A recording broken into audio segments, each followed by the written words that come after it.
Olá, querido aluno, querida aluna. Vamos falar sobre os impactos socioambientais na América agora. Mas o que são os impactos socioambientais? São aqueles decorrentes da ação humana que acabam trazendo danos ambientais e que afetam outros seres humanos. E geralmente a população mais carente é aquela que mais sofre, né, com os impactos socioambientais. Por quê? Porque geralmente vivem em área de risco, vivem em áreas sem infraestrutura e muitas vezes, quando vêm essas catástrofes naturais, atingem de maneira mais direta esse tipo de população, essa população mais carente. Por exemplo, no caso das inundações, você pode até alegar que as inundações elas não são resultado somente da ação humana, porque a natureza, ela, através das chuvas, ela já provocava as inundações muito antes dos homens chegarem por aqui. Mas, na verdade, isso também tem relação com a situação socioeconômica da população. Por exemplo, as áreas sujeitas às inundações, elas tendem a ser as mais baratas da cidade. Por conta disso, a população que ocupa essa região é aquela que não tem condições de comprar uma residência em um local mais seguro.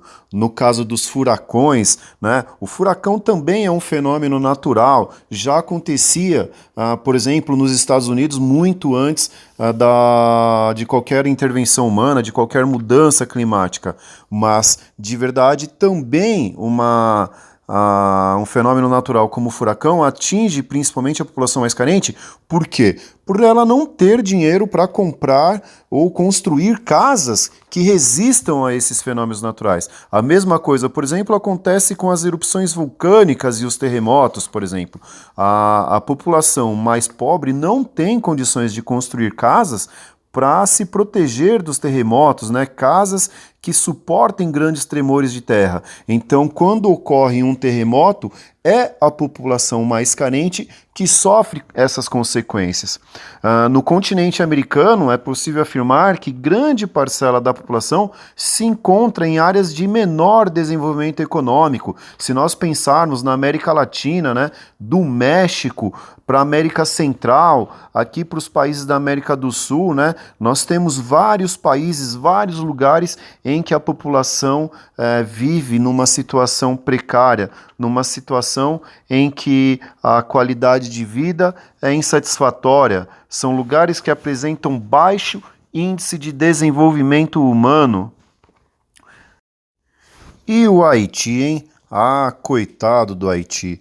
O Haiti é o país mais pobre da América e vem sofrendo há bastante tempo com o desmatamento.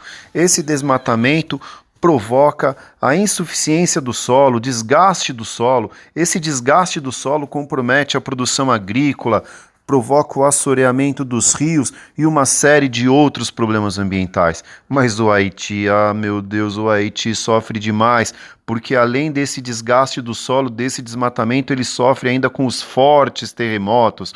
Um deles ocorreu em 2010 e provocou uma série de problemas no país. Essa região ela tem falta de infraestrutura para suportar esses terremotos. Então, um terremoto que acontece no Haiti, ele acaba sendo muito mais desastroso do que um terremoto que acontece, por exemplo, nos Estados Unidos. Pobre Haiti, além de sofrer com terremotos, tem uma situação política bastante complicada. Essa questão política acaba afetando também a economia do país. Meu Deus, o Haiti. O Haiti então sofre com problemas econômicos, sociais, políticos, naturais, ambientais. Pobre Haiti. E a floresta amazônica, hein? A floresta amazônica faz da América do Sul a região do mundo com maior extensão de florestas intactas. Viva, vamos comemorar!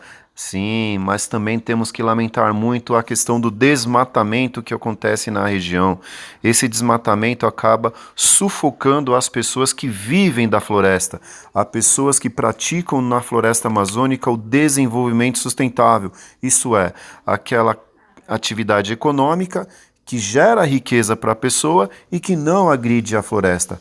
Por exemplo, nós temos os castanheiros, os seringueiros, as pessoas que praticam a pesca não predatória. Todas essas pessoas precisam da floresta intacta, da floresta inteira para garantir o seu sustento. E o desmatamento acaba provocando a extinção dessas atividades econômicas.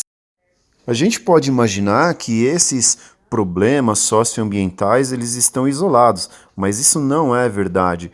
Muitas vezes eles estão conectados e um problema que parece isolado acaba interferindo em outros. Um exemplo é a questão do desmatamento. O desmatamento acelera as mudanças climáticas, o aquecimento global, e isso acaba provocando alterações climáticas e a ocorrência de furacões. Por exemplo, a maior tragédia socioambiental dos Estados Unidos foi a passagem do furacão Katrina em 2005.